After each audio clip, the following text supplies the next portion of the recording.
दोस्तों, आज मैं आपको कुछ ऐसी कहानियाँ सुनाने जा रहा हूँ जो डरावनी के साथ साथ मज़ेदार भी हैं।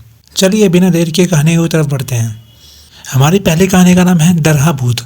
दिशा नाम की 16 साल की लड़की अपने माता पिता के साथ रहती थी। वह देखने में बहुत खूबसूरत थी और पढ़ाई लिखाई में भी बहुत तेज़ थी। लेकिन उनके पड़ोस में मालती नाम की एक बहुत ही जलनखोर औरत रहती थी। वो औरत दिशा और उसके परिवार से जलन की भावना रखती थी। एक दिन 9th क्लास के फाइनल एग्जाम में दिशा टॉप करती है। उसके माता पिता पड़ोसी को मिठाई बांटते हैं। वे दिशा से भी कहते हैं, मालती आंटी को मिठाई दे आओ बेटा।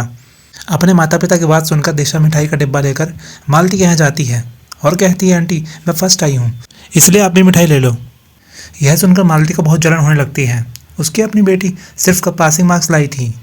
ऊपर के मन से मालती दिशा को बधाई देती है और कहती है, बेटा तुम बैठो, मैं तुम्हारे लिए चाय लेकर आती हूँ।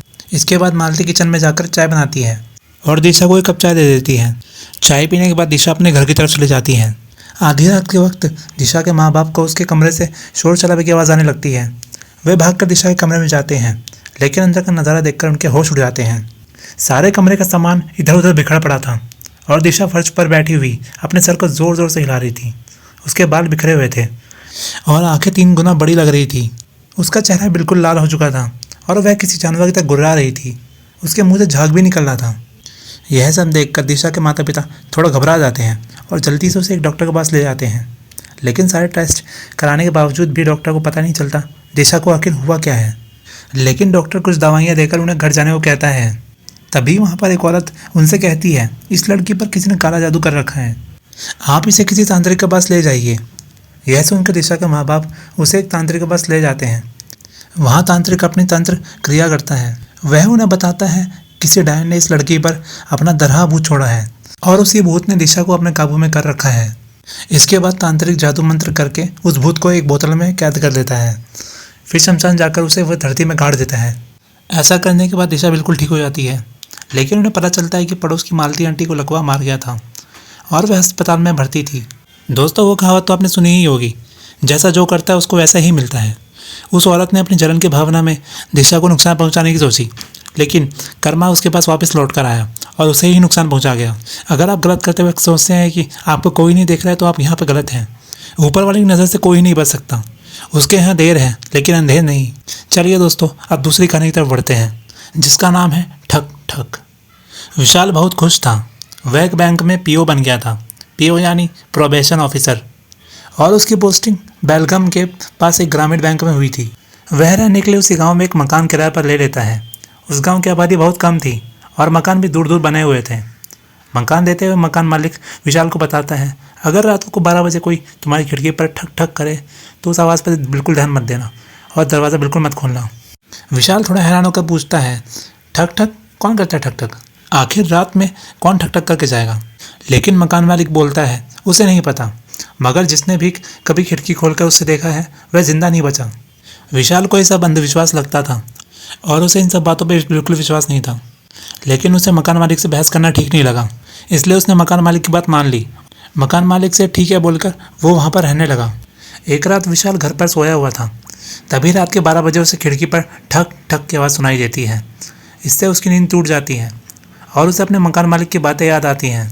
हालांकि उसे इन भूत प्रेतों की बात पर विश्वास नहीं था, लेकिन गहरी नींद में होने की वजह से वह खिड़की नहीं खोलता और कुछ देर बाद वह आवाज़ भी बंद हो जाती है।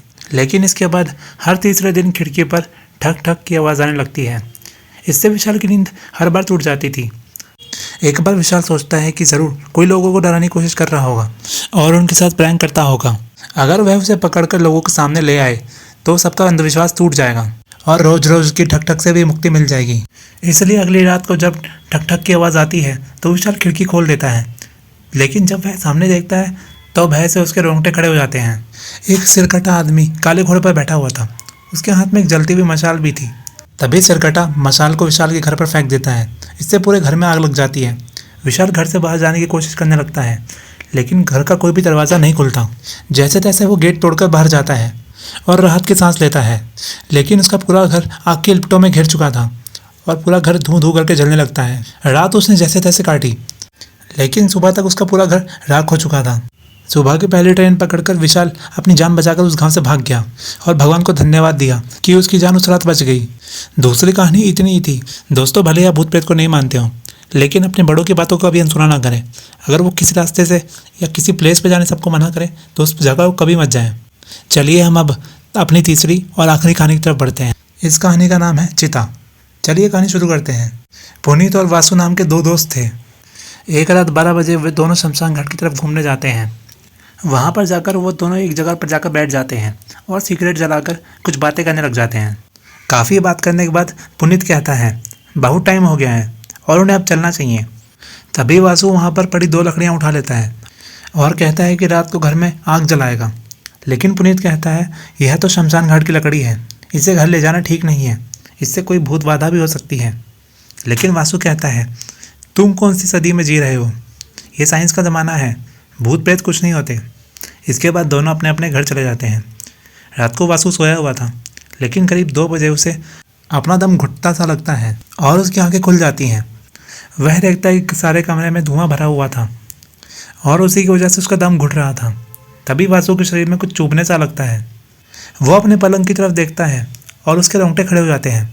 दरअसल वह पलंग की जगह चिता पर लेटा हुआ था और उसी चिता से धुआं निकल रहा था। वासु जल्दी से उठता है और चिता से कूदकर अपने घर से बाहर चला जाता है। वह पुनीत को फ़ोन करके बुलाता है और उसे सब कुछ बताता है। पुनीत उसे अपने घर ले आता है। अगले दिन वह एक पंडित के पास जाकर कुछ हवन पाठ करवाते हैं। इसके बाद से वासु को भूत प्रेत पे विश्वास हो चुका था। दोस्तों, किसी वस्तु या शक्ति के बारे में आपको ना अंदाज़ा हो तो उस वस्तु या शक्ति से दूर रहने में ही भलाई होती है। दोस्तों, उम्मीद करूँगा आप वासु जैसी गलती कभी नहीं करेंगे। इन शक्तियों से जितना दूर हो सके उतना रहिए, वरना क्या पता अगली कहानी आपकी ही हो। दोस्तों, चलिए वीडियो और कहानी को ही ख़त्म करते हैं और कमेंट में बताइए आपको कहानी कैसी लगी। उम्मीद करूँगा कहानी आपको पसंद आई होगी। अगर कहानी आपको पसंद आए तो एक लाइक और एक सब्सक्राइब करना ना भूलें और मुझे कमेंट में ये भी बताइए कहानी को थोड़ा और लंबा करना चाहिए या इतना ही रखना चाहिए। अगर आप कमेंट में बताएंगे तो मैं कहानी को और लंबा करके और कहानी ऐड करूँगा इसमें। उम्मीद करूँगा आप लोग हमेशा स्वस्थ रहें। चलिए अभी के लिए धन्यवाद, अलविदा। अगली कहानी में फिर से आपसे मुलाकात होगी।